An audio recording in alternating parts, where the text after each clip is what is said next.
I still remember the exact moment I realized something was wrong, even though at the time I couldn't explain why. It started small, the kind of things you brush off because life is busy and you don't want trouble. A warning letter about our trash bins being improperly aligned, a fine for a fence color that had been approved years ago, another notice saying our lawn was half an inch too high, even though our neighbors' yards looked the same. At first, I thought it was just bad luck or an overzealous HO doing what HOAs do. I told my wife not to worry. I paid the fines. I fixed the issues. I tried to stay polite, cooperative, and visible, but the letters didn't stop. They multiplied. Every month, sometimes every week, there was something new. Parking violations when our car was in our own driveway. Noise complaints on nights when we weren't even home. Unapproved exterior decor when all we had was a small planter by the door. Each notice came with fees, deadlines, and thinly veiled threats about further action if we didn't comply. The strangest part was that no one else on our street seemed to be getting the same treatment. When I asked a neighbor if they'd ever been fined for similar things, they looked at me like I was crazy. That was the first crack in the story. I was telling myself the HOA president was a man named Richard. On paper, he was the perfect community leader. Retired, well-spoken, always smiling at meetings. He talked about community standards and protecting property values like it was a personal mission. Whenever I emailed him about the fines, he responded with polite, generic messages. The board has reviewed the issue. The rules apply to everyone equally. We appreciate your cooperation. Nothing personal. Nothing that sounded like an attack, but it felt personal. My kids started noticing it too. One afternoon, my son asked why there was another envelope taped to our door. My daughter asked if we were in trouble. My wife started getting anxious every time a car slowed down near our house, afraid it was another inspection. Our home, the place that was supposed to feel safe, started to feel like we were being watched. I tried to fight back the right way. I attended HOA meetings. I brought photos showing that our house wasn't violating anything more than half the neighborhood. I asked for explanations. Each time, Richard would nod sympathetically and say the board would look into it. And, each time, nothing changed. If anything, the fines got worse. Then came the letter that crossed the line. It stated that due to repeated violations, the HOA was considering legal action, including placing a lien on our home. I remember my hands shaking as I read it. A lien over trash bins and lawn height. That night, my wife and I sat at the kitchen table long after the kids were asleep, whispering like we were planning something illegal. We talked about selling the house, about moving, about whether fighting back was even worth it. That's when anger finally replaced fear. I started paying closer attention. I noticed that HOA inspectors only came down our side of the street. I noticed Richard's car parked nearby on random afternoons. I noticed how quickly fines appeared after we hosted friends or family, as if someone was waiting for an excuse. Still, I had no proof. Just a growing sense that this wasn't about rules at all. One afternoon, after another fine appeared claiming our garage door was visibly damaged, something in me snapped. The garage door was perfectly fine. I walked outside, looked up, and down the street and realized something uncomfortable. If we were being watched, maybe it was time to watch back. I didn't plan anything dramatic. I didn't even tell my wife at first. I went online and bought a small security camera, the kind people use for package theft. Nothing fancy, no hidden spy gear. Just a simple camera with motion detection and cloud storage. I told myself it was for safety, for peace of mind. Deep down, though, I think I already suspected it would show me more than just the front yard. I installed the camera overlooking our driveway and front walkway. It didn't point at neighbors' windows or private spaces, just our property. I made sure it was clearly visible because I had nothing to hide. When I told my wife, she looked nervous but agreed. At least we'll know what's happening, she said. The first few days, nothing unusual showed up. Delivery drivers, kids riding bikes, squirrels setting off the motion alerts. I almost felt foolish for expecting something more. Then on the fourth night, around 11:30 p.m., My phone buzzed with a notification. Motion detected. I opened the app casually, expecting to see a raccoon. Instead, I saw a familiar silhouette standing at the edge of our driveway. A man holding a clipboard, shining a flashlight directly at our trash bins. My stomach dropped as the image sharpened. It was Richard, the HOA president, was on our property, late at night inspecting our house. He leaned in, took photos, scribbled notes, and even adjusted one of the bins before stepping back and taking another picture. He stayed there for several minutes, methodical and calm. Like this was something he'd done many times before. I replayed the clip over and over, my heart pounding harder each time. This wasn't a random check. This wasn't routine. This was targeted, secretive, and clearly against the rules he claimed to uphold. By morning, I had dozens of notifications from overnight motion alerts. Richard returned twice more, once just after midnight, once just before dawn. Each time, the same behavior: flashlight, photos, notes, no warning. No permission. I sat at the kitchen table, watching the footage while the sun came up, realizing that for years, this man hadn't just been enforcing rules. He had been quietly building a case against my family, one fine at a time. And now, thanks to one small camera, I finally had proof. At that moment, I knew two things for sure. First, we weren't imagining it, we were being targeted. And second, whatever this was, it was bigger than a few fines. This was a scam hiding behind authority, and I had just caught the first piece of it on camera, and I had no idea how far it was about to go. The weeks after that first discovery were the hardest. Once I realized the HOA president wasn't just being difficult but was intentionally targeting my family, every small interaction felt loaded. Every letter in the mailbox made my stomach drop. Every car that slowed near our house made me wonder who was watching. I kept replaying those camera clips in my head, trying to understand how long this had been happening and how far it might go. At first, I told myself to stay quiet. I didn't want to escalate things or give them any excuse to retaliate. We followed every HOA rule down to the smallest detail. The lawn was trimmed twice a week. Trash cans were hidden perfectly. Even the paint on the mailbox was refreshed. Yet the violations kept coming. New ones, more absurd than before. One notice claimed our porch light was the wrong shade of white. Another accused us of hosting unauthorized gatherings when it was just my kids playing outside. That's when I realized something chilling. This wasn't about rules at all. It was about control. I started checking the cameras more carefully, not just around our house, but facing the street. And that's when I noticed a pattern. The HOA president's car would slow down in front of our home, sometimes stopping completely. On a few occasions, he stepped out, clipboard in hand, taking photos. But what shocked me most was seeing him do this only at our house. He passed others with obvious violations without stopping. The footage didn't lie. At night, I began organizing everything: dates, times, notices, camera clips. I created folders, backed everything up to multiple drives. My wife watched me do this in silence, worry written all over her face. She kept asking if it was safe, if we should just move, if fighting back was worth it. And honestly, I didn't know the answer.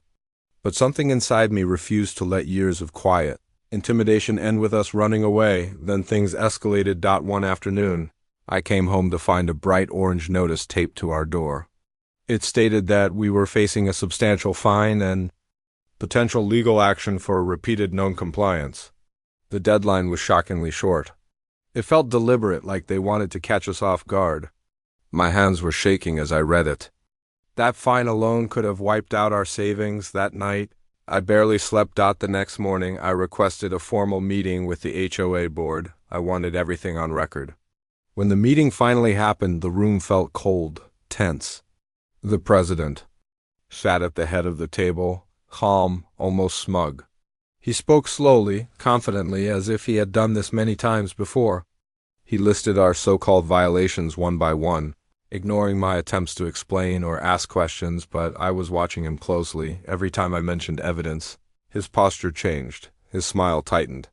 His eyes flicked toward the other board members. They looked confused, uncomfortable, like they didn't fully understand what was happening. It became clear to me that most of them were just following his lead, trusting his authority. So I stayed calm. I said very little. I didn't reveal what I had yet. After the meeting, things got worse. Notices increased. Fines stacked up. We received letters from a law firm representing the HOA. The pressure was constant. It felt like they were trying to break us emotionally and financially. My kids started asking why we were always stressed. Why strangers were taking pictures of our house. That hurt more than anything. That's when I decided it was time to dig deeper. I expanded the camera coverage. Legally, carefully, I positioned them to capture public areas only. And what they recorded over the next few weeks was undeniable. The HOA president was coordinating with a contractor to photograph our property from specific angles. He was instructing them on what to document, even when nothing was wrong. On one recording, his voice was clear, almost casual, saying, "We'll make this one stick." Hearing that sent chills through me. I also noticed something else.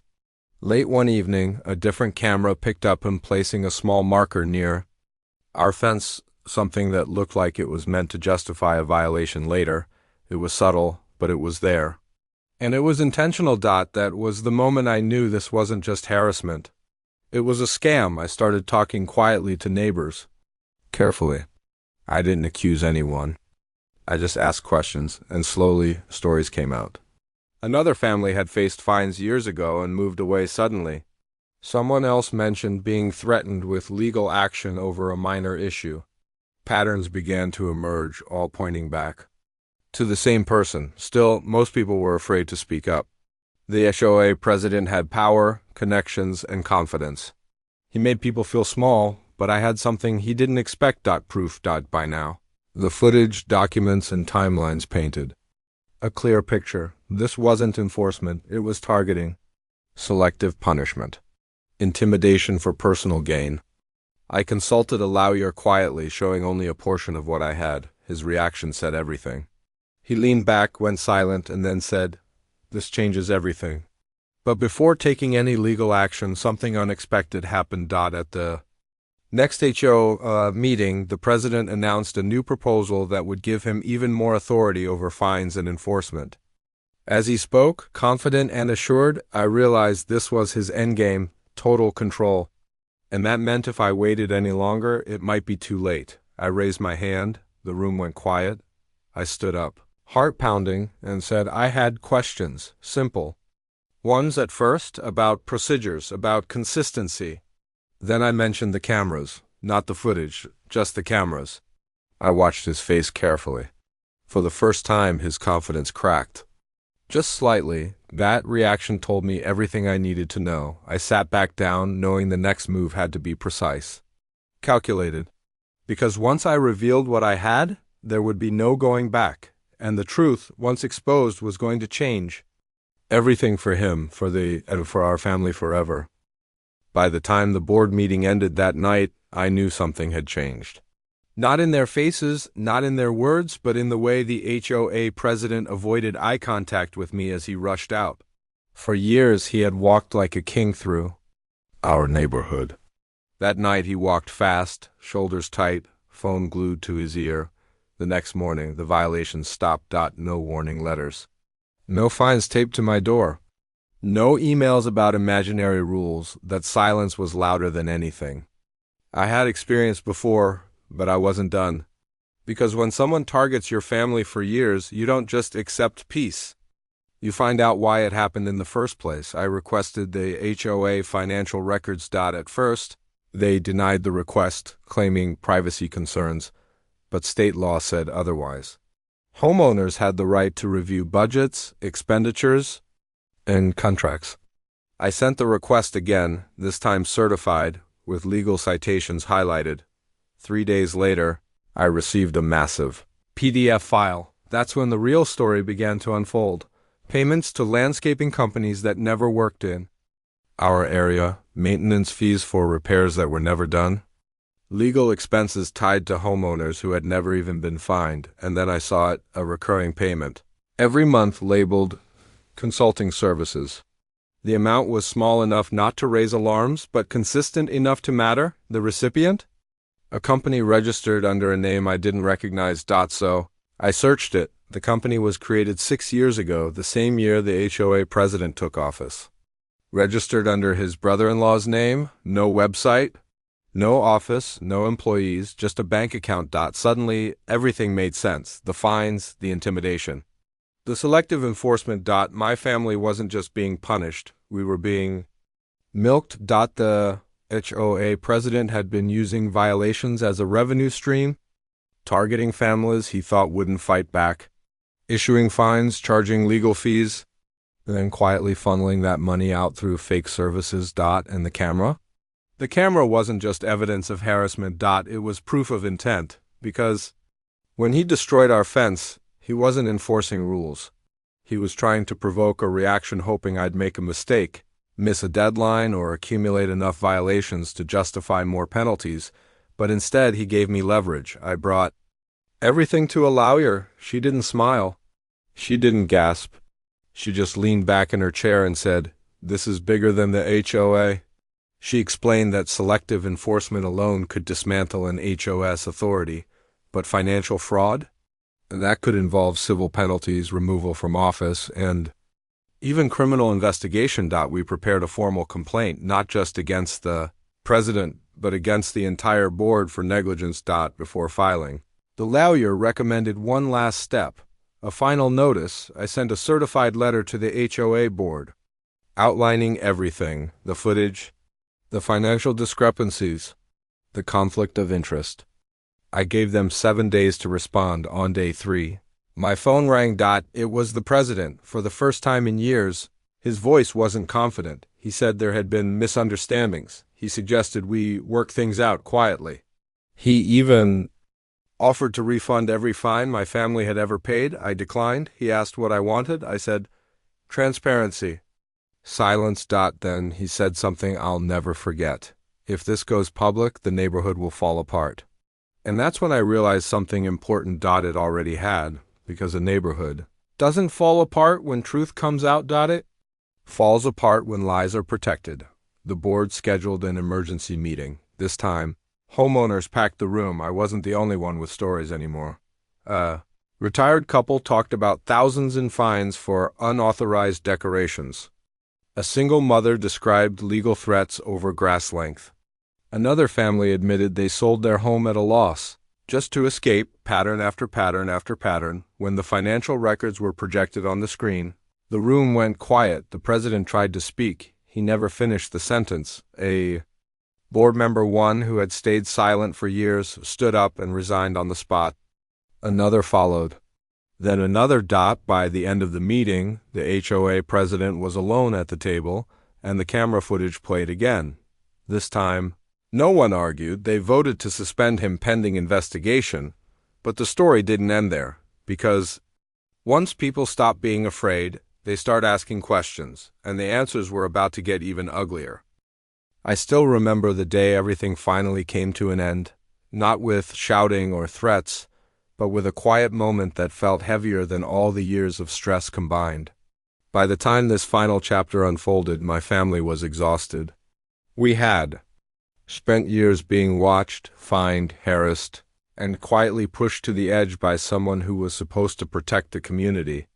And now, with the truth out in the open, we were waiting to see what would happen next.